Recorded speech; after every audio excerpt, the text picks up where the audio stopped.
The following program is intended for mature audiences. A democratic republic of sports. The Sportsocracy with ESPN Asheville hosts Tank Spencer and Jeremy Greene. And welcome into the Wicked Weed studio, wickedweedbrewing.com. Drink different. I'm Tank Spencer. Jeremy Greene's alongside, as always, and the Detroit Lions. 0-4 to start out the year. But what's the silver lining? Is there a silver lining? Trust the process. Trust the process? That's where you're going with this? Okay. 24-14, you just lost to the Bears after that 2-point loss, unfortunately, to the Baltimore Ravens. That could have turned so many things around for this team, but is that a game you really wanted to win? No. You don't want to win any of these games. You don't. You want to keep doing exactly what you're doing. The Detroit Lions are currently doing the best job of whatever you want to call this that I've ever seen a team do, because they're competitive damn near every week. Right. It's not just a, hey, look, we're getting our shit pushed in every week. Mm-hmm. We're competitive.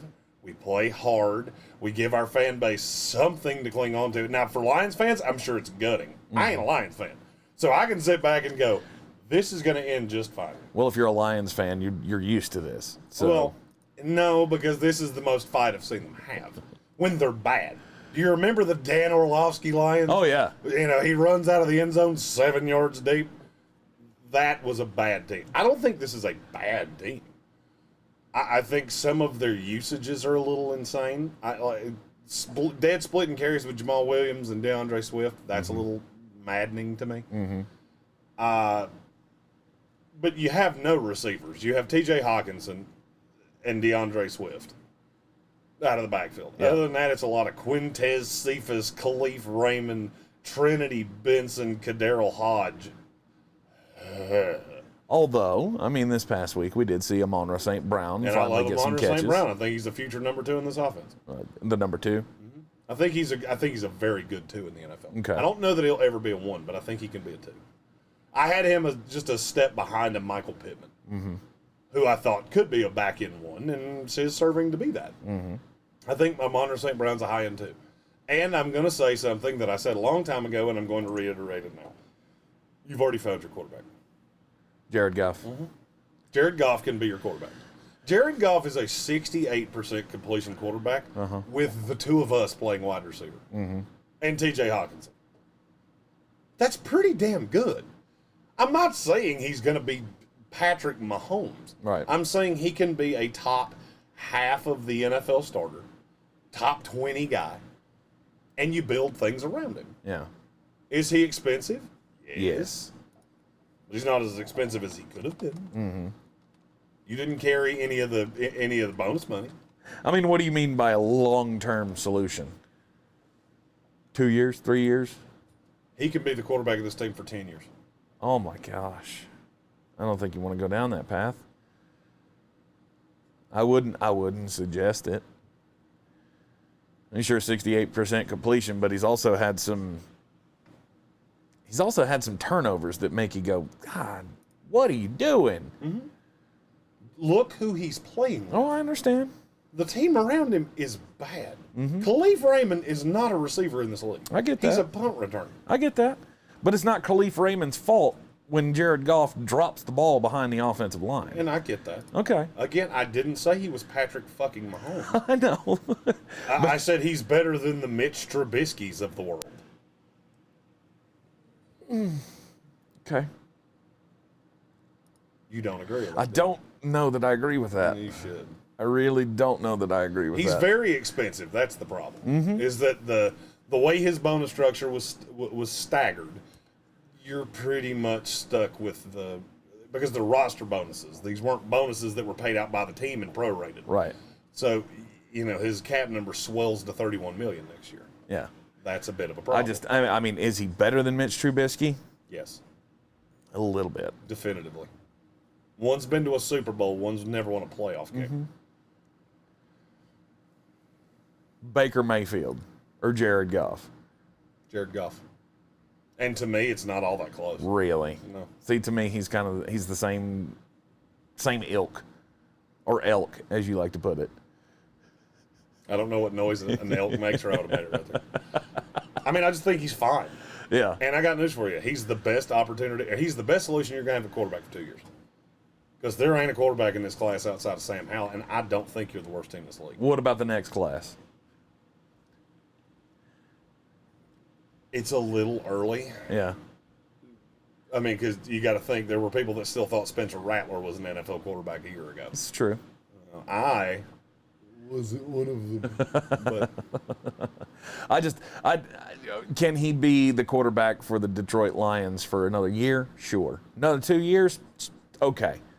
But beyond that, I don't think you're going to want to do this, because as you continue to build around him and you put better pieces around him, okay, maybe he can get a little bit better. But to me, he's still turnover prone. He's never going to be the guy that is going to win you games. I don't think he was that guy in L.A. He was just serviceable. he has 4 turnovers in 4 games. Mm-hmm.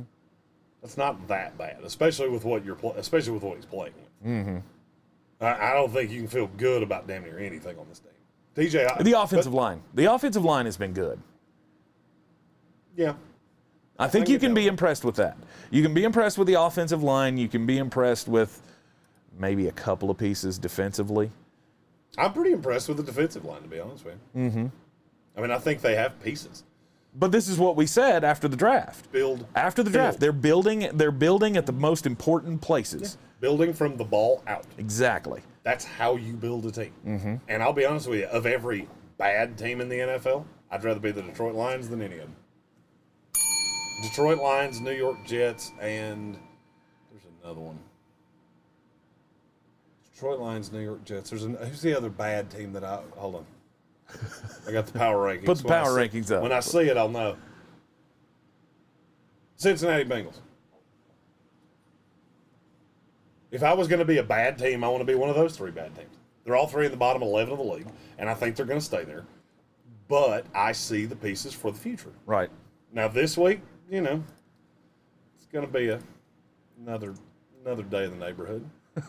Well, you got to play the Minnesota Vikings in Minnesota. Mm-hmm.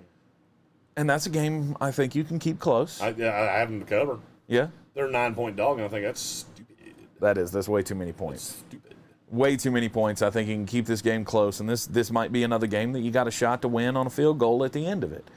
They've only been beaten by more than 10 points once all year, and that was against Green Bay. Mm-hmm. Minnesota ain't Green Bay.